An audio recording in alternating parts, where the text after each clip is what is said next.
Hi, I'm sorry to give you an audio lunch alert. I'm traveling today and was not feasible to film it in the airport. But I wanted to talk about the unbelievable Quinnipiac poll findings that came out early this morning, showing that in Florida, Ohio, and Pennsylvania, three crucial swing states, Trump and Clinton are effectively tied. Clinton leads Trump by 1 point in Florida, loses to him by 4 points in Ohio, beats him by 1 point in Pennsylvania.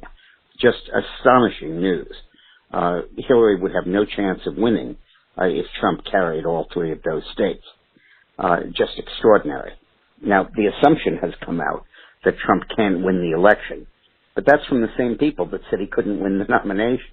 And they're equally stubborn now as they were then, and they're equally wrong. Look at the underlying statistics to see how this could work for Trump. You take white men, or white voters, period. About 10 million of them did not vote in the last election. And Trump looks like he can bring them out, as he did during the primary, and carry them as the Republicans do by 60 to 40. That gives Trump 2 million more votes than Romney was able to get. Black voters had a huge turnout in 8 and 12, casting 13% of the electorate. If they fall back to 11%, which is their historic level, that deprives the Democrat of 2.5 million votes.